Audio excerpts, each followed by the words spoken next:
Okay, can you introduce yourself and tell us a little bit about you? Yeah, my name is Kola from Kenya, a Maasai indigenous community from southern part or regions of Kenya on the border of Kenya and Tanzania. I work with an indigenous community as a part of participatory video member. I'm working with the camera to speak the voice of my community to the world, to my government, to other leaders around us.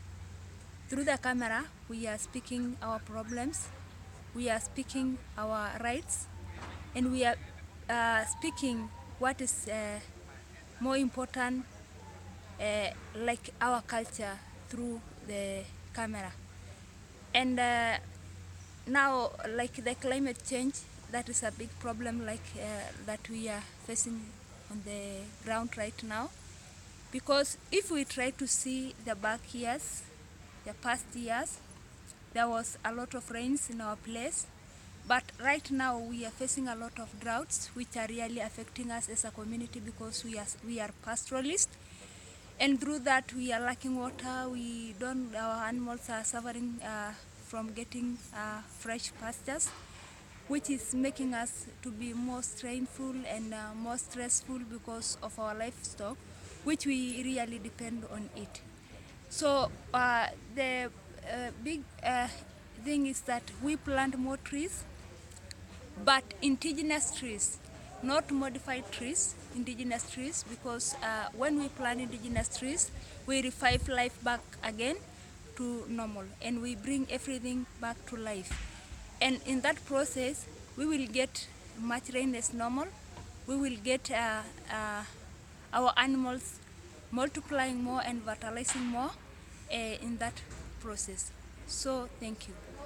And can you tell me what is let's say sustainability or conservation mean for indigenous people? Because we talk a lot about conservation, but sometimes it means that we take the land and we say no one can go there. And it's only for animals, not for humans.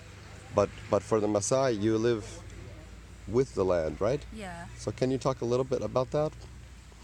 Yeah, the land is much important to us because we depend mostly on it. As I have said, that we are pastoralists, and so the other communities, like non-indigenous communities, which are not depending on livestock, are surrounding us in many ways, making us more stressful on the way we go around. We don't have free land to give our animals much as the freedom as they want. So like now, we as an indigenous community, we are really being affected by this thing that now many people are coming and mixing with us, making our culture more problem because we are mixing with their languages, making our language to be dissolved in other languages, making us a problem. And now if you try to go inside the Maasai community, even the small children, it is becoming more difficult for them to speak their language and also to know many things of tradition, the culture, because of this dilution from outside, other people coming and mixing up with us. And that is why we are now saying our land, we depend mostly on our land.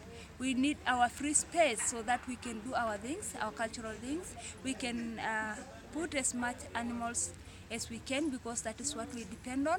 And also we can get free space to go around. And also we don't want boundaries because boundaries are the most affecting us, that to an extent that when you want to go somewhere, you have to maybe to have a passport, of which it is not much important to us as pastoralists. But thanks, because now in the border of Kenya and Tanzania, we are moving freely, mostly on cultural events, because that is what is the big issue now. And also when they want to come, if we want to go there, we just cross freely without any interactions with interruption from the government or any other leaders. We just move freely. So to get a free land is more important for us because now we can be doing our things freely without any big issue. Okay. And is there anything that you'd want to say to young people in America?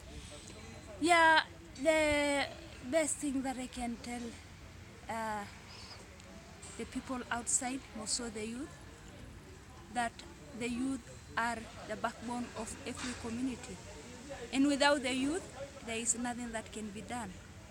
And so I want just to inspire them to go back to their cultures, to hold back their cultures, and to strengthen their community, to have the voice, because now we need their voice. Because when they speak, the whole world will hear what is going on. And through that, all the communities will be strengthened. And the voice will go far and far. Thank you. Thank you.